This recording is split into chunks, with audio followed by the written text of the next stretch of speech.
Welcome to 1000 PS. Welcome to California. Sorry, I can't stop smiling, but I absolutely love it here.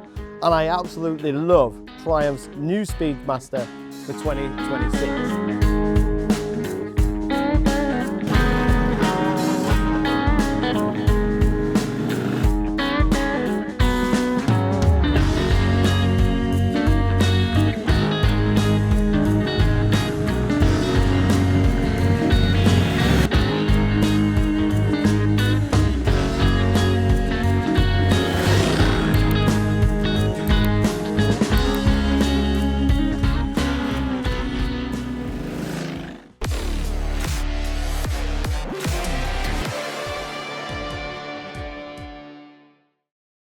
I mean, look at that.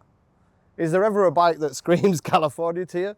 That has got to be it. I absolutely love the styling, what Triumph have done to the Speedmaster, especially in these new colours. But it's not all about a styling exercise. Triumph have given us more technology. So we've got lean sensitive ABS, we've got lean sensitive traction control, we've got 2 rider modes, ride by wire, because those carburetors, they're fake. So the IMU is completely new, the lean sensitive ABS, the lean sensitive traction control, completely new. When you buy a Speedmaster, you're not going to be chasing lap times, but Triumph have still tried to improve the handling by changing the wheels. They've given us aluminium wheels instead of steel, which saves on weight, which more importantly is unsprung weight. Now, if you don't know what unsprung weight is, that's rotational mass, rotational weight. The faster you go, the more benefits you'll get from that.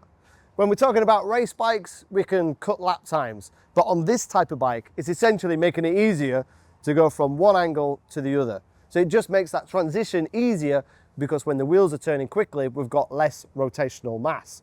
The fuel tank, that goes up to 2 litres, so that's 14 litres, so that should give us a decent tank range. The seat is a little bit wider, so is the pillion seat, so we should have a little bit more comfort, and the bar position has changed. So it's still laid back, it's still got that Speedmaster laid back kind of Californian feel, but it's not as laid back as it used to be.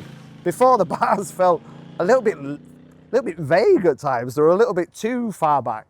Well, that was the notes that I've got from the last time I rode this bike, and that was, funny enough, here in California. The rest of the bike remains unchanged and shares a lot with the 1200 Bonneville and the 1200 Bobber. So similar size wheels, similar rake and trail, similar chassis setup. The way they've managed to hide the rear shock to give it that hardtail look, the way they've got this almost kind of Art Deco swept back mudguard and front mudguard, I just love the styling. We've got a new headlight and we've got a new little USB charger on the side of the clocks in case you want to charge up your phone. There's no Bluetooth connectivity, it's 2 rider modes, and we've got a very simple cruise control. You press it on, you press it off. You can't increase speed or decrease speed, it's either on or it's off. We've also got optional heated grips fitted to this model that we needed first thing this morning. For me, this bike is all about covering miles, in comfort and looking good. There are a lot of bikes in this category that do that, which is why I think it's a difficult market for Triumph, because there are legendary American bikes that are very good at covering miles, in comfort and looking good. But I think there's something unique about the Speedmaster. I think it does something that the others don't do.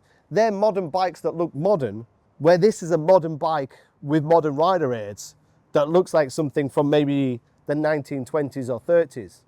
When you're riding up and down here at Oceanside, people are looking at this bike thinking it's something from 40, 50 years ago.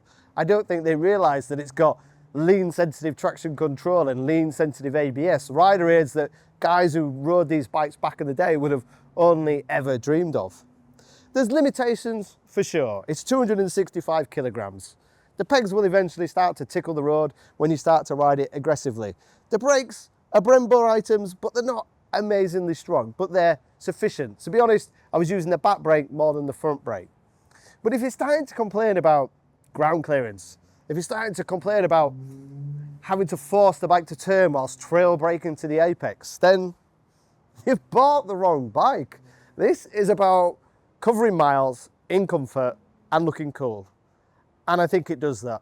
I think it possibly, arguably, even made me look good in this amazing setting.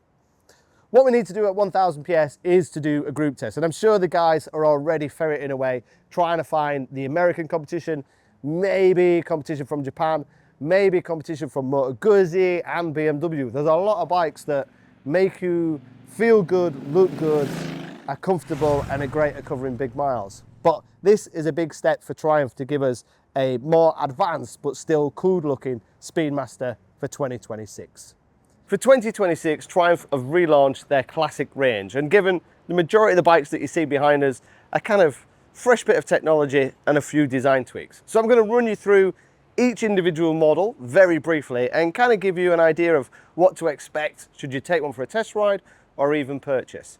So every bike that you see behind me is from Triumph's new 2026 Sports Classic range.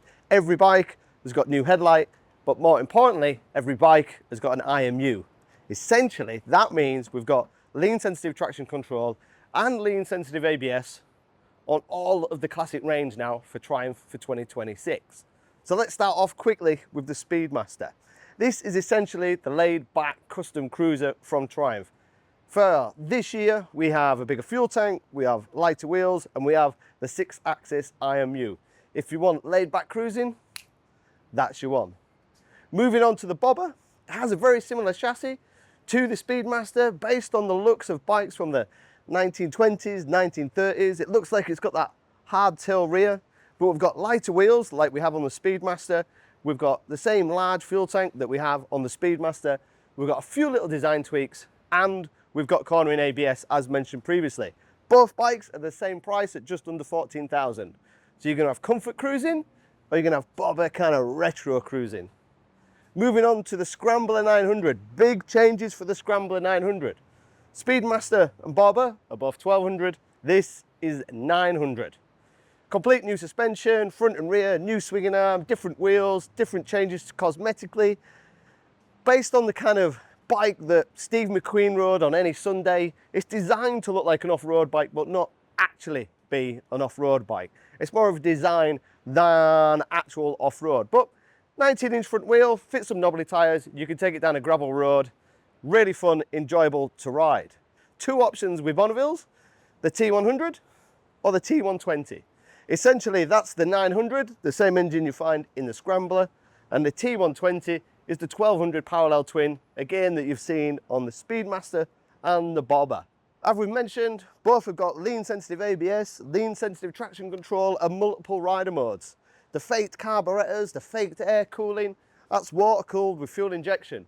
It looks like something from the 50s and 60s, but it's got modern technology and modern rider aids. Even things like little USB chargers on some of the models here. It's a big change for the Bonneville. It's now Euro 5 Plus, but still looks like something from the 50s or the 60s. New colour, new design tweaks for 2026. Essentially, that's the iconic Bobber. 900cc, you could say entry level, 1200cc, that's the big boy. If you want to go scrambling, you want to look like Steve McQueen on any Sunday, that's the 900. They also make a 1200. The Bobber is all about style and possibly not comfort, although it is comfier than it was before. And the big Speedmaster is all about big touring comfort and cruising and looking cool. Perfect for this Italian lifestyle. So, that's your choice for 2026. Cruising, comfort, off-road or traditional Bonneville.